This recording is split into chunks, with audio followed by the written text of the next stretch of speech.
we'll go live here. We'll start doing that. And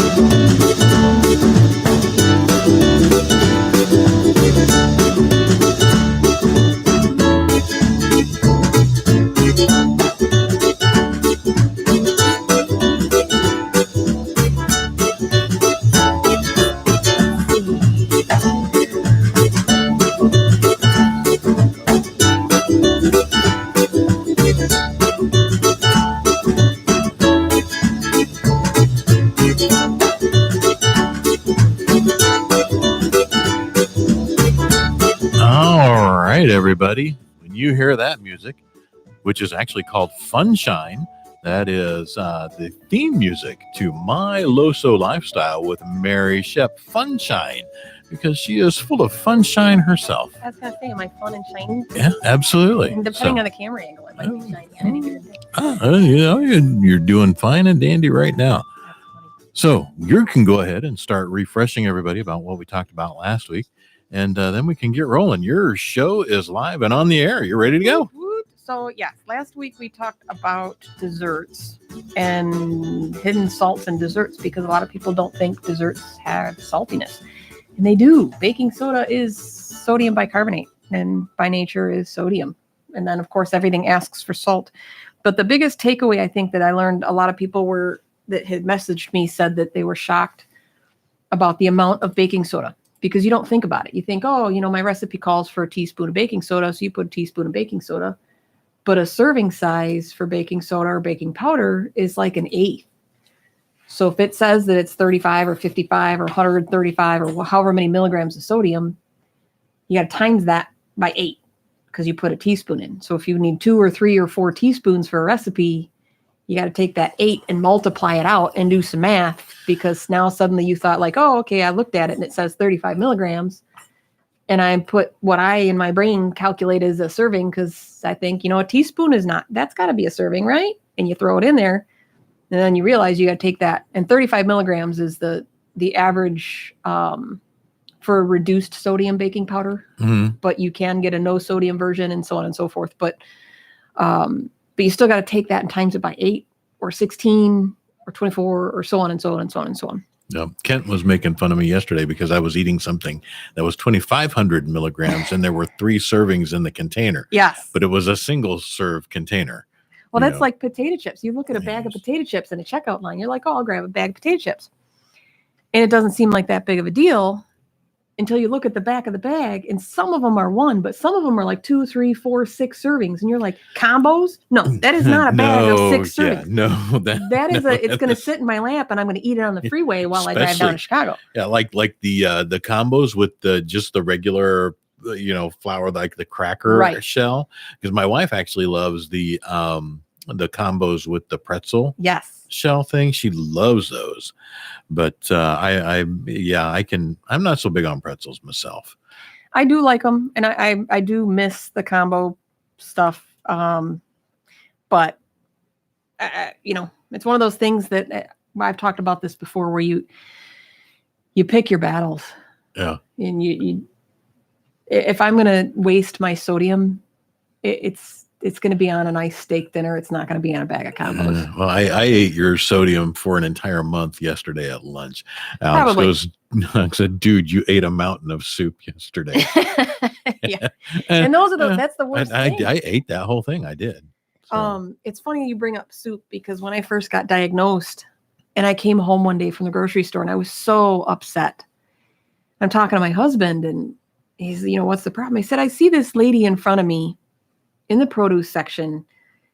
And I happened to look at her cart and I'm like, she genuinely thinks that she's doing right. She was heavy set. She's obviously making an effort because the things in her cart, she's buying produce and salads and tomatoes, and you can see the fat-free salad dressing and the heart-healthy soups.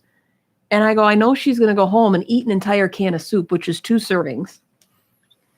And the salad dressing, where you don't look at the serving size, so you don't realize that a tablespoon or 2 is a serving. And when you look at a salad serving, so if you ever look at a jug, like the big plastic tubs of salad, yeah, And it's only like 3 servings. Because when you squish lettuce down or spinach down or cook it down, ounce for ounce, it just, a leafy green takes up a lot of physical space, so it looks like more. But if you've ever seen spinach wilted down and cooked into a dish, I'll buy a huge bag. And my husband's like, that's not going to, oh yeah, you watch. And then 2 minutes later, it's down. Like a tiny just little a little ball. tiny cup of spinach. Yeah. And that's a serving. So as a salad, one of those big, huge tubs is only 2 or 3 servings. And you're like, holy crap, I need a bowl this big. So if you have a bowl this big of salad with, half a tomato and carrots and whatever, and you get 2 little tablespoons of dressing. Yeah, that's not going to cut it for me. Right. You get half a bottle. Yeah. And then so it's like when salad is, right. If I'm going to put Jim.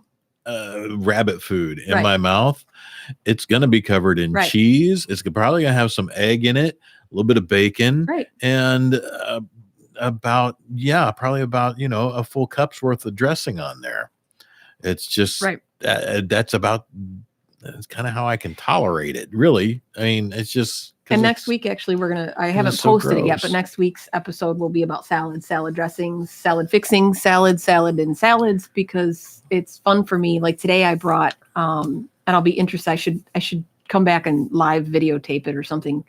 Because I brought you a smoothie today, which if you've been watching this show, you understand that Pete does not do vegetables and he doesn't do bananas. And what do? I bring in a smoothie that is green, is loaded with spinach, and has a hint of banana in it. But it doesn't taste like it. It does not at all. So I'm not asking him to drink the entire thing. You want me I want to him to take like a tablespoon, the back of a spoon and just be like, hey. You want to take a spoonful now? Right. Oh, sure, if you want to. I'll do it. Oh. But let's wait till the end of the show. Let's wait till the end of the show.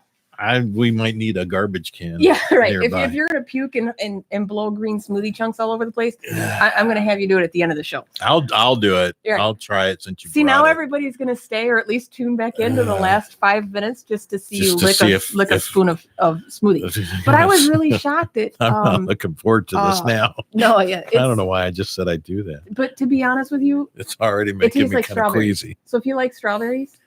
Yeah, I mean, I can eat a strawberry. Yeah, they're all right. It tastes like a liquefied strawberry. It's surprising to me because there's no sugar in it. It's just purely real food, but it has that. It literally just tastes like a strawberry smoothie to me. It doesn't look like it. And that's where people get freaked out by so many things because you look like this. It's great. You saw it. It's green. It does not look in any way, shape, or form appetizing, folks. Right. And even one of my followers posted on my Facebook page, it looks disgusting. And I responded and said, it does, but it doesn't. And even my husband had it. So we split it yesterday. And he's like, I could actually drink this. Really? Yeah. It honest to God, it tastes like strawberries. Man, the more I learn about your husband, the more I generally think I can trust his judgment. Well, he does like hot even though stuff I've never met him. I bought him just because it looked good.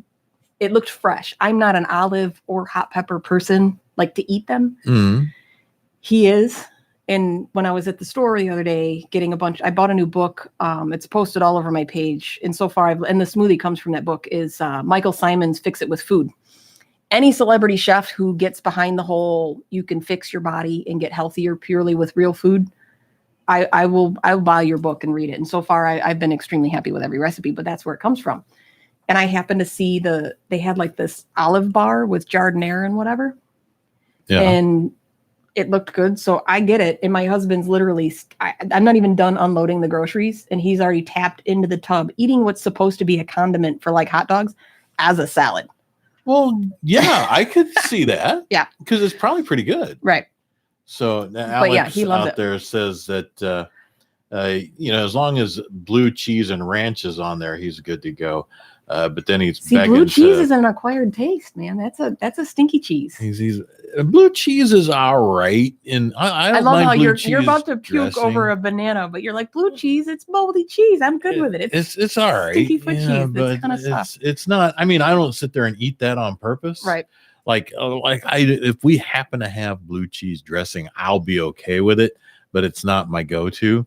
But Alex he's yelling out there, do it now. Do it now. No, you can wait. You're gonna have to wait. I got to make it through the show. I can't I can't put I'm that not going in to make my them mouth sick in the beginning and then have to spew over the be all by board. myself.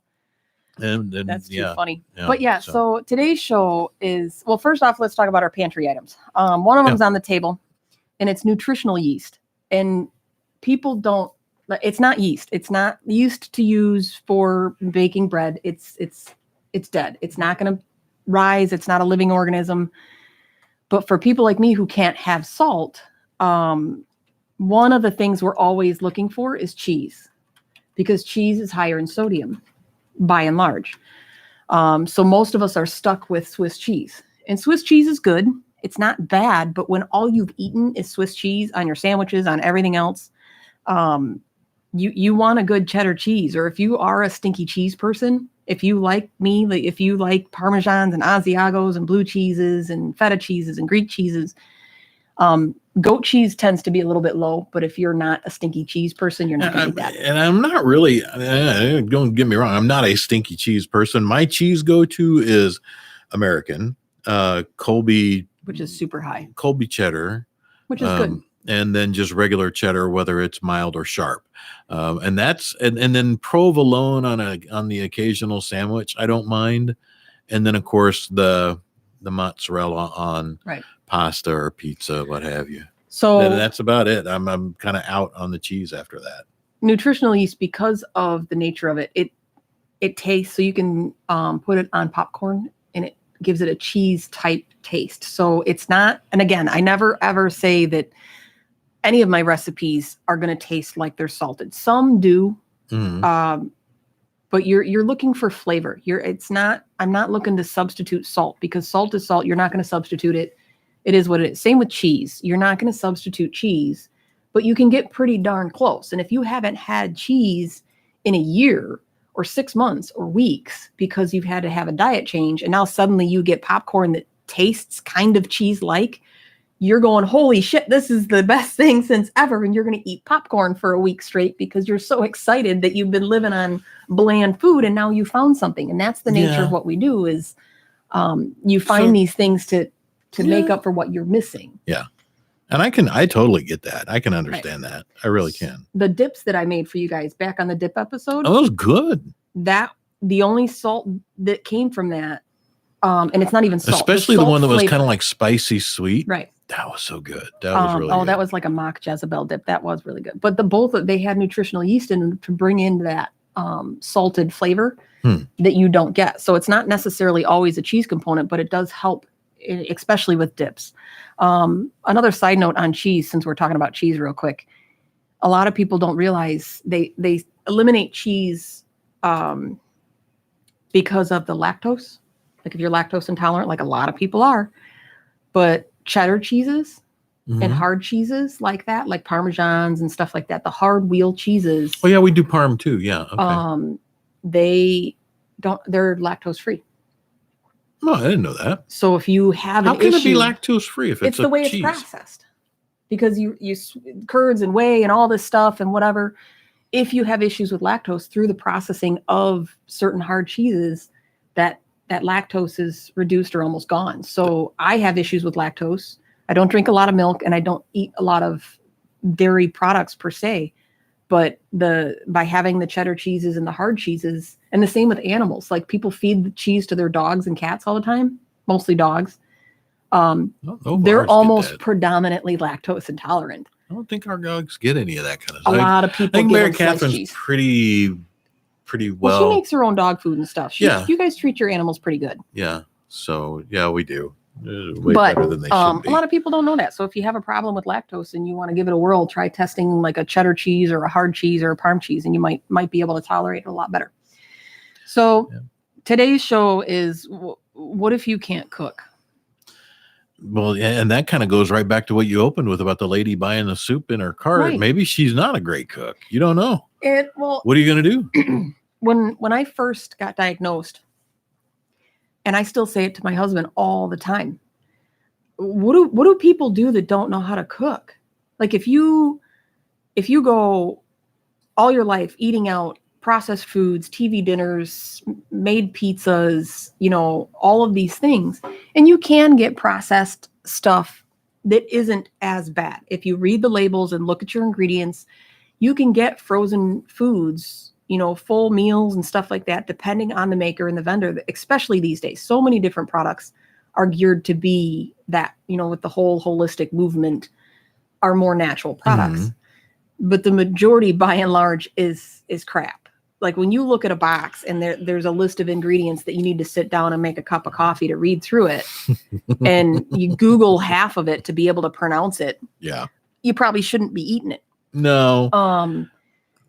But Alex says he can't cook. Yeah. So I'd say it all the time. Like, what do you do if you can't? And I tell my husband that. We ate out, but not because I couldn't cook, because it was just an enjoyable thing to do. So when I first met my wife, I think I told you that before. When I very first met my wife, I grocery shopped at the 7-Eleven down the street where I was in Kansas City at the time. That's where I went and got my food. If it couldn't go in a microwave or just be pulled right out of the fridge and eaten, it wasn't chips, bread, and maybe some literally, I did not go anywhere other than that 7-Eleven to go buy food, because it was right there. I could walk down. And I was the only one. It was just me. Right. And that's a lot of people. And then she's like, let's go get some food. And I started going, she said, where are you going? I'm like, 7-Eleven. No. Let's go to a grocery store. Right. I had to actually call my mom and say, is there a grocery store somewhere here in Kansas City? Right. And we went, and I'm like, holy crap, look at all the food in this place. But because I didn't cook, but that was a long friggin' time ago. But yeah, it's not easy. And that's the thing is when I was talking to my husband about it, I'm like, I know how to cook. This isn't new to me. Like I knew how to cook before this happened. Anybody that knows me knows that food has been my thing forever. Unfortunately, my mother is not the greatest cook. She's just not. So I grew up on overcooked spaghetti, hot dogs, Doritos, bologna sandwiches. And I remember my dad made me a fried bologna sandwich, and I thought it was like the best thing on the face of the planet, because I was like, why hasn't mom been doing this the whole time? I get 16 pounds of mayo, American cheese, and a piece of bologna on squishy white bread. But that's how you make a proper bologna. But the fried is right. So my dad made me fried bologna sandwiches. But I remember the thing that had gotten me interested in cooking was, and my dad, honest to God, he's probably going to cry. His navy bean soup. Really? And it wasn't that it was something that was exceptional that I was like, holy crap, I love navy bean soup. It was more so the process, because he soaked the beans. There was no, store-bought crap about it. It was, and it just reminded me, thinking this is something that he grew up with. He did, and it, for some reason, it resonated with me. Did he put the ham in as the whole night? Yeah, Yeah. Everything. And I remember I didn't want to do that. Sorry, I'm multitasking and I'm very bad at it. But I remember being in our itty bitty little tiny kitchen, and it was the first time I remember thinking, like, there's a process and an art to this to make it good. There's a lot of steps in this, and there's a lot of, you soak the beans overnight, and you got to rinse the beans, and you got to sort the beans, make sure there's no stones in them, and then you cook it. And it wasn't an overly complicated recipe, but it was really the first time I remember seeing something actually like what I would portray as cooked in my kitchen. Shake and bake on chicken in an oven, or frying up a piece of bologna or an egg wasn't necessarily cooking. Like, this needed a bona fide recipe and a process to do. And that fascinated me, that you could go from a rock hard bean to something that tasted fantastic. So that, and his biscuits and gravy, the same thing, biscuits and gravy. You needed a process to make a good biscuits and gravy. Mm-hmm. And of course, he both made and ruined biscuits and gravy for me for the rest of my life. Because once you've had a good biscuits and gravy, I don't care how nice of a person you are, every single restaurant you ever go into for the rest of time. Oh, yeah. You're very judgy about that. Right. Like, you almost wish, can you just bring me a spoon of your gravy? Yeah. Just so I can taste that before I commit to ordering a plate of it. Yeah. Because if it tastes like a flour block, I'm going to be I'm not mean enough to send it back. So I'm going to inhale it and probably puke later. but it's going to ruin my experience in your restaurant. So he both single-handedly made biscuits and gravy for me and ruined it for me for the rest of my life. But that being said, I also know how to make a kick-ass biscuits and gravy because of it. Yeah. And that, yeah. But so, and he says, thanks, by the way. When you don't know how to cook, I'm like, how do these people go from, I've been eating Subway and Taco Bell or whatever, or, even Subway and things like that, where you think like, I'm eating healthy. It's a sandwich or salads or whatever you're doing, Panera, it's soup and a sandwich and a salad and it's good for you. To you now have, cardiovascular disease, advanced heart failure, liver disease, kidney disease, you have thyroid cancer, whatever it may be. And you have to change your entire diet profile. And the easiest way to do that, and they always every doctor tells you this, is to start cooking your own food. Eat your own food. Don't eat out. Mm-hmm. Well, if you've never boiled water in your life, how do you like that cooks in America show or whatever? And you're going, how are people like this? There are people, I've met them, and they send me questions about my recipes on a regular basis all the time. I don't think because when my brother got back from the Army, he and I moved in together. I don't think we even owned, we had a toaster. And we had paper plates and those little red plastic cups and some plastic silverware. I don't think we even had we were piling things like we were putting books and stuff on the stove. Like, I don't think I don't even remember if it was a gas stove. Like the oven was a place to store your pots and pans that you never used. We didn't even have them. There were no pots. There were no pans. Literally, if it could not go in a microwave or just be pulled out of the cabinet and eaten, or the fridge and eaten, it didn't get bought. And because I remember my wife asking, how do you do? I'm like, I don't know how you turn that thing on. We've never used it. So she's like, how have you never used your stove? Don't need it. Right. Got a microwave. Right. And that's the thing, is like, when you look at it and go, something so simple. And I've always been the advocate of, there's no stupid questions. If nobody's ever taught you what 1 + 1 is, that's not a stupid question. You just don't know. No, if I taught you that and you keep asking me 17,000 questions, you then become stupid, not the question. Because you just don't. Because there are things I can now cook. I can make certain things. I've learned because there's a whole new world of food. Is the reason, like, you mentioned you had a bad food preparer there. My mom can't cook. Even to this day, she'll tell you she can't cook. She generally she's someone who will buy processed food, but that's what we grew up with. Sorry, Mom, but you know it. You said it. We grew up with horrible, horrible food. Right. And so when I discovered there was stuff that actually tasted good that came out of the microwave, all you had to do was open it, throw it in, and go zit and ding. Right. My world changed. I got fat. That's usually what happens. I grew up a skinny boy. But it was not because processed food usually does that too. But that's what's fun. Like, because I hated food. I didn't know food actually tasted good. And that's it can be so, even for me as somebody who cooks and as somebody who knows techniques and taken classes and done catering in parties and events, and I used to decorate wedding cakes. Like, all my life, I've just loved food and I've loved to be immersed in it. But when, you watch any cooking show and the amount of salt they use, so I had to completely reteach myself. The techniques and the multitasking was there, but to come up with flavor components and compounds and things like that to bring in flavor that normally salt would enhance for you.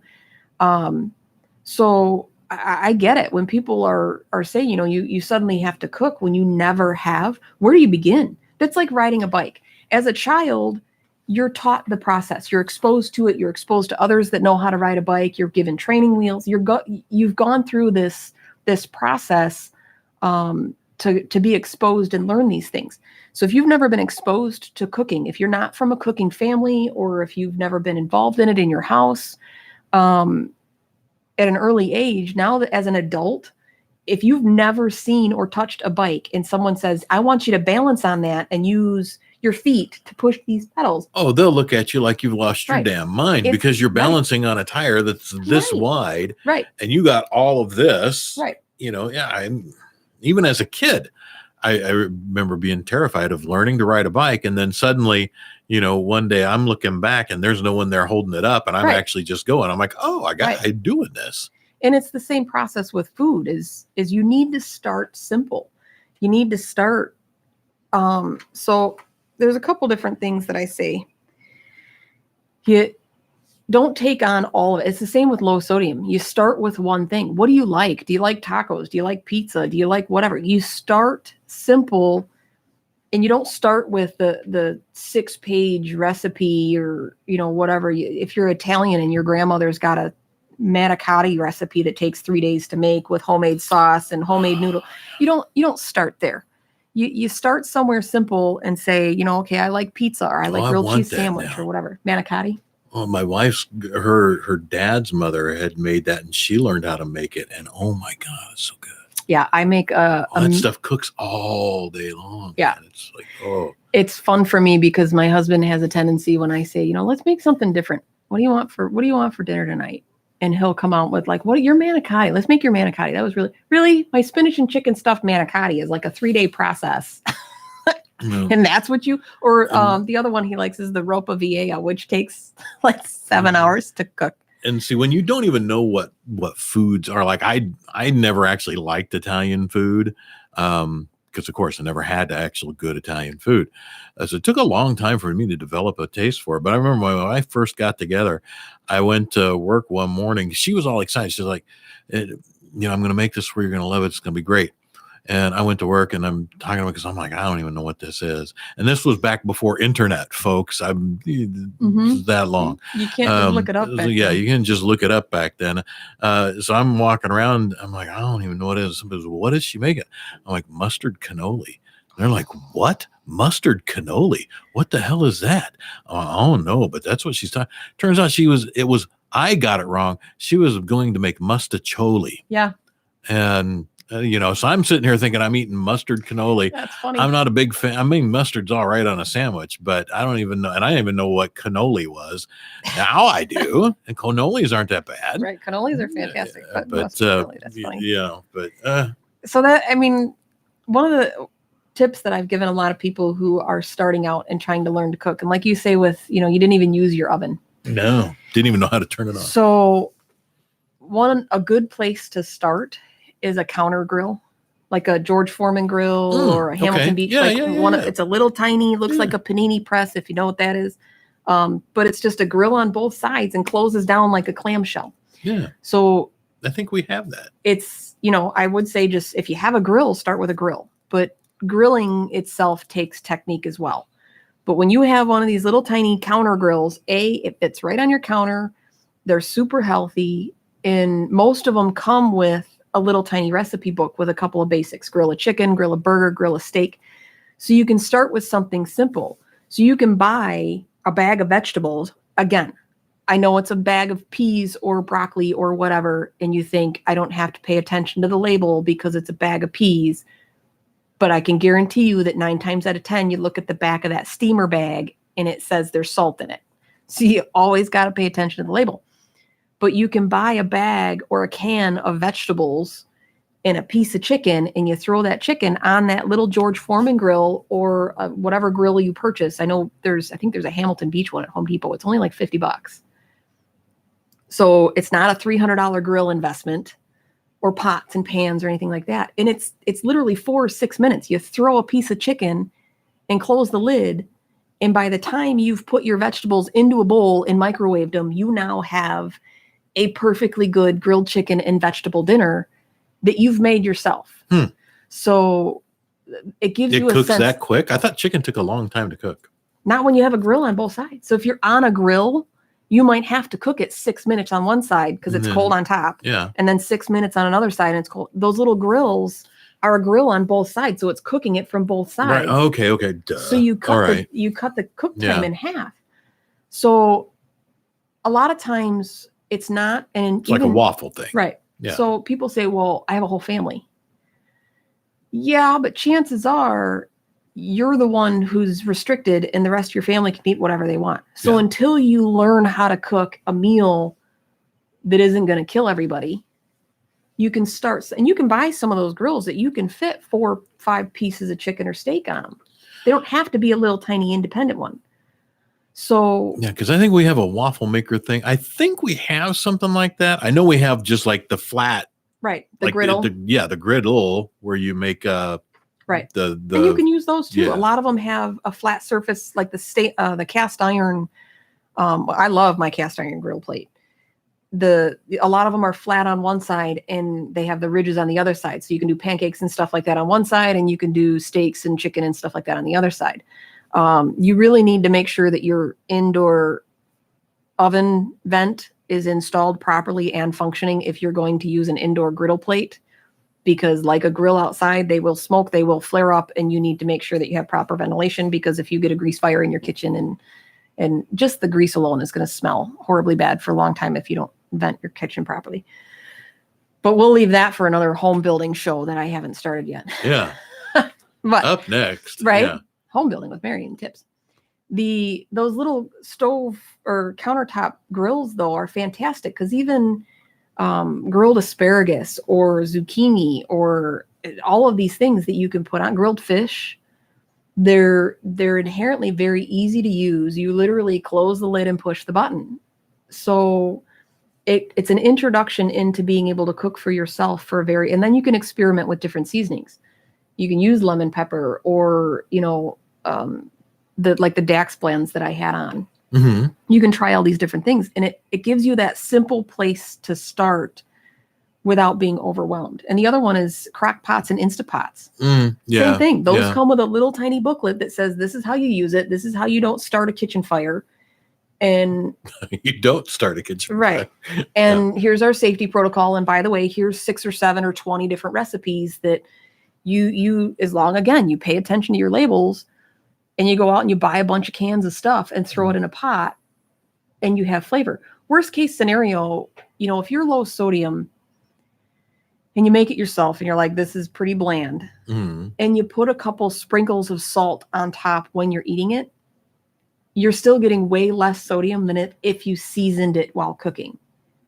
Because when you sprinkle it on the top, you're going to use less. It's going to hit your tongue right off the bat, and it's going to give you that salted sensation immediately. So you're using less of it versus putting, a tablespoon or 2 tablespoons in something to season it while you're cooking. You use a lot more. So there's ways to start simple,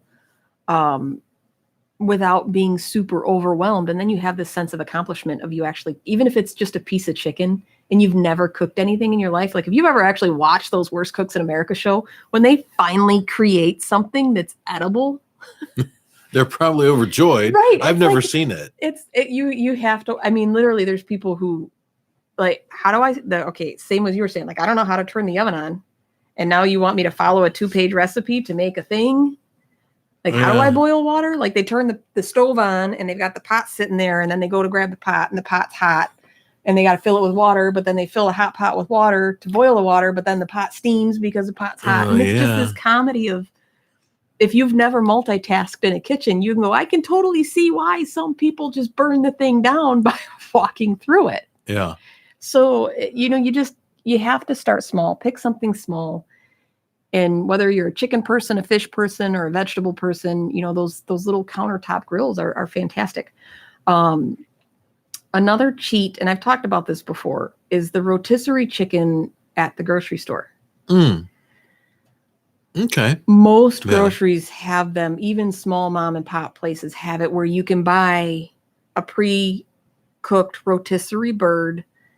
And it's funny, you'll spend $6 to $10, sometimes more, on 2 chicken breasts raw in the package to cook. You can buy much? Yeah, you can buy a whole rotisserie chicken at the grocery store. I think Jewel here locally, it's like $6.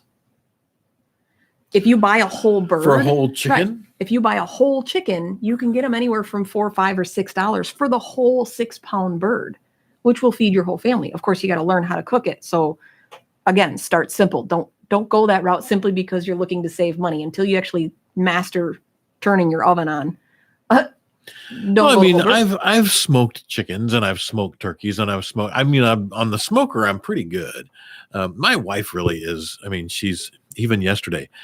She's like, "What do you want for dinner?" I don't know. And finally, I settled on your favorite grilled cheese, and there was some heart healthy chicken, whatever soup it was. I think it was chicken and rice soup.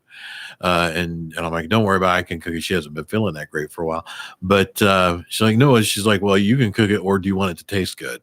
I'm like, well, if you're up to it and you feel like it, I would much prefer it to taste good. Right. So, she cooked. But I'm not a good cook. I can cook. I can make a few things. I'm still not.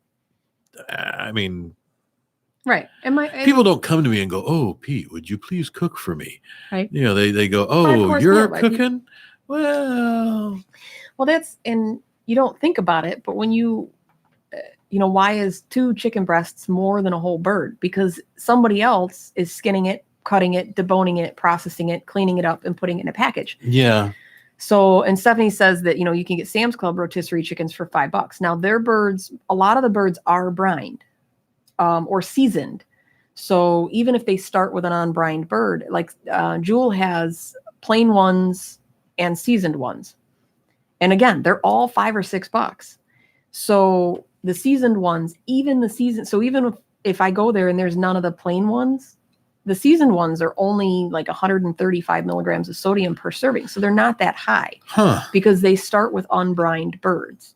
Okay. But what I discovered, so you can use that as a hack. So if you don't cook and you can't cook, you can still get something that's fresh made that day.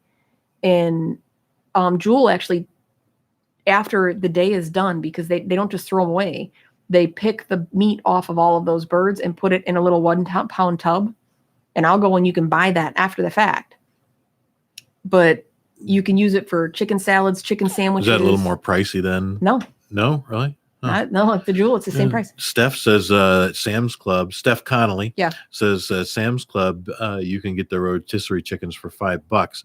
She also says that she burned her arm. How did you burn your arm in cooking? Yeah, well, that's you just stick your my arm's not done yet. Let me stick that in the oven. Anybody who cooks, we get burns often. And if you look at a chef, and if they say they're a chef, and if they say they're an executive chef and they have no burns, that means they're an executive chef who oversees everybody. Okay. If they're an executive chef who's actually in the kitchen, they've got more wounds. They're a watcher, not a doer. Okay. But the rotisserie chicken, something that I discovered, and a lot of people, someone posted about this the other day with Sam's Club, speaking of Sam's Club and Costco, because you can buy the big platters of cookies and stuff. You can also just ask the bakery to give them to you uncooked. And it's way cheaper because they don't have to use their bakery to cook them and take the time. So you can take them and cook them later. So if you're having a big party or something and you don't want to, so they'll just give you a big tray of uncooked cookies. Right. And they're all split up. It's fantastic. But the same with rotisserie. I haven't asked Sam's Club if they'll do it. I know Jewel will. So if I asked them to do a roast for me once, because I saw a pork roast in their rotisserie tray thing, and they're under their heat lamps, and they'll pretty much roast anything I ask them to. So if I tell them, can you just grab a pork tenderloin or a beef roast, whatever, they'll roast it for me. And then they do call you when it's done, or right? It's like, because you can do catering through them. So they got a whole big huge roaster, and they just put all of them on there, and it just goes. So what do they care if they add an unsalted bird? So if I wanted 3 or 4 unsalted birds or a roast or something, if you just ask, chances are they'll just slap it in there. You're buying the product from them. They're making the money. It doesn't matter if they put 1 or 2 or 6 or whatever. So I found that they do that. And whenever I make like one pot meals, so creamy chicken noodles, something or other thingy. If I don't feel like making the chicken myself, it's $6. It's the same stinking price as if I bought it and roasted it myself and did all the work. If I just grab the tub, chop it, and throw it in my pot. So you don't have to be a gourmet cook or have to use processed foods to be able to use those kind of cheats. So it's more often than not, people are psyching themselves out of doing it. It's too complicated. I don't know where to begin. I'm not going to bother. And the next thing you know, they just order takeout. I mean, even I completely can relate, because sometimes I'll even, usually I'll make something for breakfast for myself, or again, sometimes my wife will be like, "Well, what are you having?" If she didn't make something, and she's like, "What do you have?" I don't know. And she said, "Well, is this because you don't know, or just because you don't want to make the effort?" For me, most of the time, it's because I don't want to make the effort. And if it's not something I can just grab, still, all these almost 30 years later, I'm a lazy eater. I really am. And I sometimes I just don't even feel like opening a can sometimes.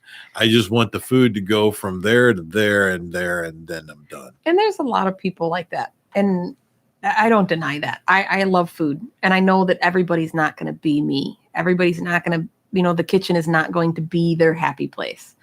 I genuinely, and to this day, I think my husband looks at me like I'm nuts, because I'll get home and work, a 12-hour day and come home and spend 3 hours in my kitchen making something.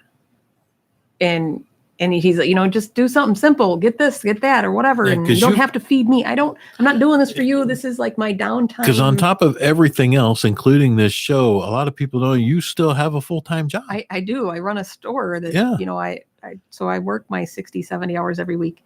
It's just nuts. I do love my store, though. Yeah, you do. I do love my store. I love my crew. I love my store. So if I didn't enjoy it, I wouldn't be doing it. Yeah. That's one thing that I learned, which is cool, after my liver disease, was you do have an epiphany. You do, when the doctors say, that your organs are failing, and the survival rate of 1 year after for somebody with the level of advanced cirrhosis that I had presenting with ascites is a 50% survival. And I mean, you can do the glass half empty, half full all you want, but when someone tells you have a 50% survival and you're not even 40 years old yet, it's a serious gut punch. Yeah. So, I mean, you do have kind of an aha moment, and you realize the importance of things. So I cut a lot of toxic out of my life, but so I can understand. I can understand when people get overwhelmed about cooking, especially, someone like you, who it's not your thing. That's not your jam. You're not one to sit. Now, you'll do it to make your wife happy. Oh, yeah. So if there's a means behind it, then, and that's what I tell people is find your means. So you don't have to enjoy cooking or have to enjoy working out. But if you are genuinely passionate about making yourself better and living a longer life, then that's your means. So you don't have to make gourmet meals. But if you tell yourself, okay, this is what it is, I'm going to throw a piece of chicken on a grill in 2 seconds, and I found a low sodium hot sauce, and now suddenly you have something you like and will eat. And it takes 6 minutes. It's like by the time you turn around and pour a cup of coffee, your chicken's done and you can inhale it and be done and on your way. And then go, okay, it's not that bad. It's not as bad as I thought it was going to be. It's easier than I thought it was going to be. It only took me a few minutes. I'm done and out. I can do this. I don't like it, but I can do it. If it means saving my life or getting better or not needing a liver transplant, I can do this. And it shifts your perspective. So now here's something funny. In prep for this show, like always, I did some research. So I Googled recipes for people who don't know how to cook. And I like gut laughed. I legitimately gut laughed. Because the amount of questions that come in from people about my recipes. So if you don't know how to cook, and the example I always bring up is peanut butter. Mm-hmm. Me, you, and everybody else, peanut butter. Yeah. Like, what would you put peanut butter on? I don't Bread, know. Toast, jelly, an apple. Common answers. And if you go to Australia and ask people what you'd put peanut butter on, they're going to, what's peanut butter? Well, you put it on they apples. Got Marmite. Why would you put it on apples? They have Vegemite. Yeah, Vegemite. Marmite, Vegemite, yeah. But legitimate. So what you think might be common sense, and again, that goes back to there's no stupid questions. Because if you don't know how to cook, so you look at the first recipe that I saw, literally was explained was, simple chicken, easy for first time cooks. And the first step was, here's the ingredients and marinate the chicken overnight. The frick is marinate? So, well, not only that. Well, I mean, I know what it is, but yeah, if you don't know how to cook. But here's the bigger question is, if you decide right now is the moment you're going to get your lazy ass up off the couch and I'm going to go cook. I'm going to go do it. You know what? Right now, I psyched myself. I'm going to do it. I'm going to get up. I'm going to do this. I can do this. And whatever got you up off that couch, if you stub your toe through the living room on your way to the kitchen, you're going to say, screw this. I'm going to go back, sit down. So when you open up and say, this is the recipe I picked, what do you mean? I got to let the chicken sit in my fridge overnight? Yeah, I'm done. All right. This is Chef Boyardee to the rescue. All right. I'm going out. Dial in some takeout, whatever, DoorDash, whatever. And that's what cracked me up. Like, you can't tell me that a recipe is easy when you have a marination process that takes 24 hours. You're just not, automatically step one, you just lost them. And then, like you said, what is marinate? Now you go to bring to boil, reduce to simmer. Okay, you know what bring something to boil is? Yeah. But recently I shared on my LinkedIn account, this guy did a video. He asked his kids to give him handwritten instructions on how to make a peanut butter and jelly sandwich. And I just got laughed because people, you would think like the kids, and the kids are yelling, like, that's not what I meant. Put the knife in the jar of peanut butter and spread it on your bread. So you and me who made peanut butter jelly sandwiches, common sense says you actually put the knife in, scoop some peanut butter, pull it out of the jar, and then hold your piece of bread. So he literally shoves the thing in the knife in the jar, and he's holding this thing of peanut butter upside down, grabs a piece of bread, and he just starts smearing the tub because he took it. The instruction. He took it very literally. That's an engineer for you, right? It was the whole. If somebody doesn't know the process, if someone doesn't understand, how do you? Do you know what simmer is? Do you know? Well, I mean, I do, right. but if you don't, and even if you've never done it, so you're sitting there going, okay, so it's not boiling, so is that a simmer? Like, there's a lot of bubbles, so is that a simmer, or is it still boiling, or do I need to have like no bubbles? Is no bubbles simmering? And if you've never actually done the process of cooking, you're gonna go, I have no idea. And then and it's so easy to get overwhelmed when you don't have a coach there with you. You don't have a teacher. You don't have a mentor. You don't have someone cheering you on. So it makes perfect sense to me why so many people get so discouraged about cooking because of that nature. When you look at recipes, creaming things together. What the hell is creaming? Yeah, well, right. It does not sound that, and that actually doesn't even sound, unless you're putting like heavy whipped cream over peaches or something. That doesn't even sound appetizing. Unless you're talking about like I like cream corn. See, and the creaming process is something that you personally probably absolutely love because it's what I needed to make the frosting on the cupcakes I brought you guys. It's what needed to make my coffee cake. So anytime you have baked goods, you are most likely creaming butter and sugar together. And in which case, I'm probably going to be a happy fellow with the end result. Steph actually says that her mom and brother will cook a month's worth of food over a weekend, then portion it out and put it in the freezer. I do that. And I remember you talking about that before. Yeah, I do that. And I don't do it as much anymore just because of the meals that my husband and I like to eat. But there are certain things that a lot of times are a staple in our fridge. There's usually a soup of some kind. Like right now, there's still some turkey soup. Usually a bolognese or a meat sauce, pasta sauce of some kind.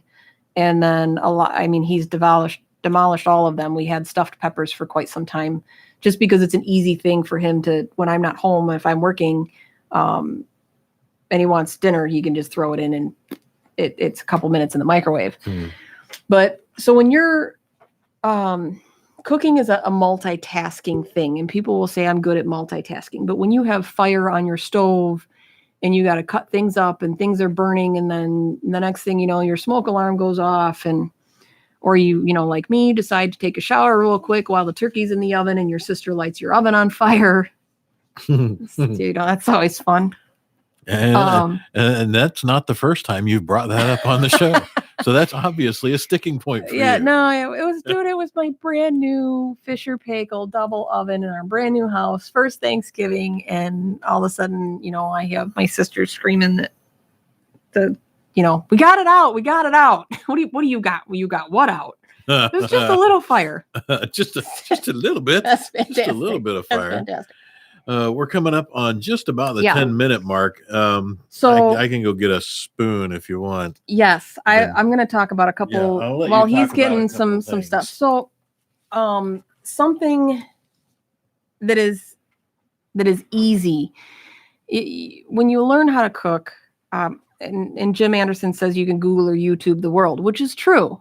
But when you don't have the experience on how to do things, there's something to be said for firsthand, experiences. But when I go back to the start with something simple. So a couple things that I say are a good starting point to learn how to cook. One of them is a dip. If you start with a dip, chip dips, spinach dips, things like that, because they're relatively easy to follow the instructions, and usually, other than heating it up at the end, you don't have to always cook a whole lot of things to make it. And then you can share it with people. And there's something to be said for being able to share stuff with others that gives you a sense of gratification, because that's one thing that I love about food is sharing the food. And when I get to share my food, it gives me, I don't know, it's like sharing a piece of me. It's something that I created that people enjoy. So it's absolutely fantastic. Another one is frying an egg. And the reason why I say frying an egg is because of technique.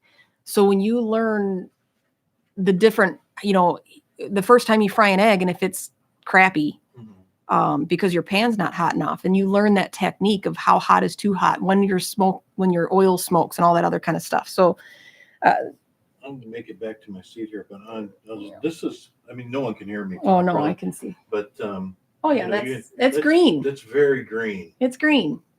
Yeah. It's I'm not asking you to take a whole lot. You just need a little tiny lick. Just a little tiny lick. I got a spoon. But yes, frying an egg or scrambled eggs. And there's even a technique, speaking of YouTube, you can look up Gordon Ramsay's perfect scrambled eggs, which my husband, who also is not a cook, has learned how to make. Now be careful opening that, because those stick really tight. And I got a paper towel here. So Gordon Ramsay has a technique for making scrambled eggs that's absolutely fantastic.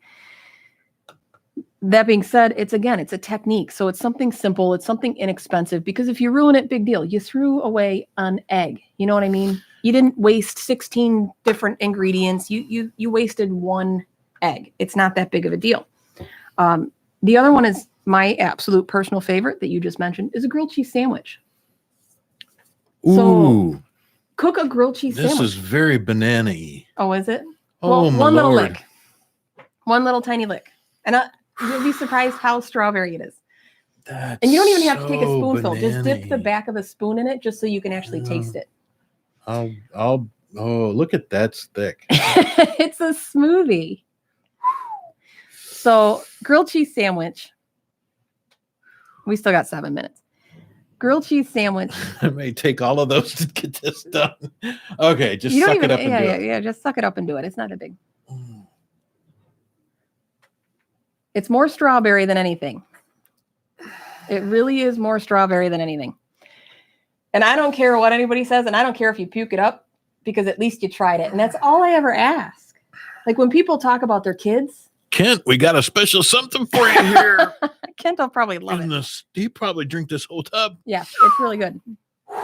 Now, keep in mind, people, this is not indicative of what's my recipe cooking. This is indicative of the fact that he hates spinach and he hates bananas. I do. I really do. This is banana spinach strawberry smoothie. Oh my God. But like a 3-year-old, I got him to taste it. Drink your coffee. Yeah. Oh.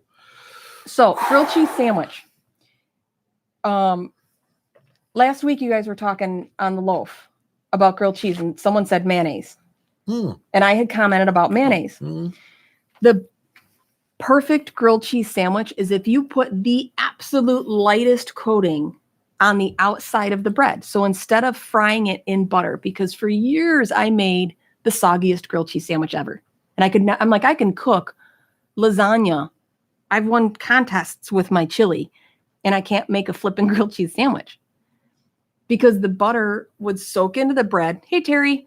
And it would make the soggiest grilled cheese sandwich. So I discovered putting a little bit of mayonnaise on it, and it cooks super fast. So on a medium heat, I could put a grilled cheese sandwich with that slight mayonnaise and cover it with a lid real quick so the lid helps steam the cheese melty. And it takes like a minute or two on each side. And you always wonder how restaurants get so quick with a perfect grilled cheese sandwich, and that is how. Most of them use mayonnaise because it's just eggs and fat. So that fat content in the mayonnaise is what acts like the butter and creates that perfect golden brown. Now, it will burn quickly, but again, it goes to technique.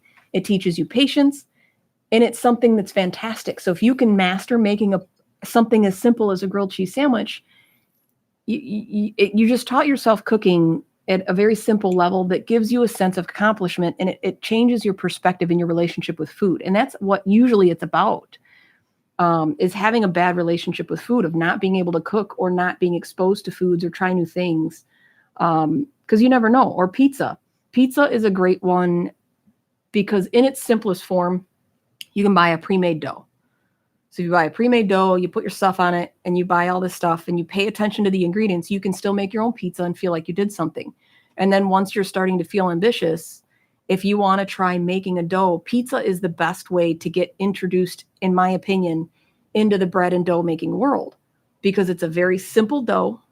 And if you screw it up, you either have an extra crispy or an extra doughy focaccia-y type of pizza. But I mean, come on, everybody pretty much says even bad pizza is still good pizza. Well, for the most part, not always. Yeah. Well, I mean, I'm not a big pizza fan, actually. My wife taught me how to make some, and she makes an awesome pizza. But like, even I actually picked up a pizza when we were out the other day, like it's just a pepperoni throw. I think it was like one of the, I don't know, the Red Baron guy or somebody. I don't know who it was, and threw it in, and it turned out kind of not good. And the dogs got what was left over after I ate a couple slices because it was just not good. Right. Ooh. And well, the other one is tacos. So tacos doesn't sound like a complicated thing to make, but there's a lot of ingredients.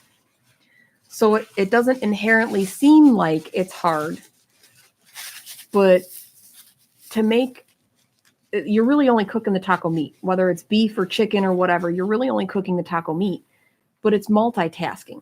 And that's what cooking's about. So if you're making tacos, and if you screw up, you can leave the heat or leave the meat sitting on the side, either on the heat or off the heat, while you dice tomatoes and onions and lettuce and all this other stuff. So there's a lot of components to it. So it gives you that exposure of having a lot of different pieces to one meal, and prospectively feeling like it's a big thing when all you really did was brown up some meat and throw some seasonings on it.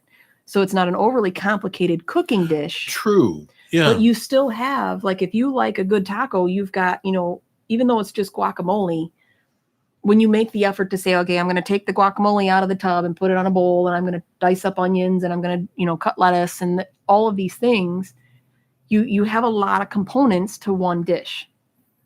You do. And even if all you're doing is putting it into a bowl and putting it on the table, and see, I'm you feel like you've made a meal. I'm a little bit more of a burrito person, but it's the same thing. Right. And all you're doing is, but I also, instead of the guac, I go sour cream. Right. But it's not. But it's usually a lot of components. It's a lot of components, but it's not difficult. Right. Like a salad. You throw a bunch of stuff in a bowl, but it's a lot of components. And that's the other, like salads. If you make a steak salad, all you're doing is cooking a steak. Yeah. Or a piece of chicken. But again, it's a lot of components. So when you feel like you've done something, so when you make a salad that's got, lettuce and spinach and arugula and tomatoes and cheese and croutons and whatever. So it's got a lot of components. And then it's also got a piece of sliced chicken on it. Yeah. You feel like you've done something. And that sense of accomplishment, again, it changes your perspective and it changes your relationship with food. So, and that's usually the reason why people hate cooking or steer away from it, is because of their perspective and their relationship with food. And we got about 30 seconds. So tell everybody where they can find you. They can find me on My Loso Lifestyle on my Facebook page, 216 The Net. Download the app, listen to us anytime. You can find us both on YouTube as well. And my website is slowly in the works. I had a couple hiccups today, but soon that will be out. So as soon as it is, you'll be able to find my recipes a whole lot easier. All right. Cool beans. Thank you, everybody. But yeah, so I posted some of the recipes, and I'll post some more. I know my pizza recipe's out there. My pizza sauce. That's a popular one. But it's always a relationship with food with people. Yeah, always. So. Oh, Jim with his inside out grilled cheese. Cheese skirt. Those are fantastic. I don't know if you've ever had a cheese skirt. I have never had a cheese skirt. So you ever have like a pizza or grilled cheese or something and the cheese overfloweth and you get like a crusty bit of hard cheese? Okay. Yeah. All right. When you do it on purpose, it's called a cheese skirt.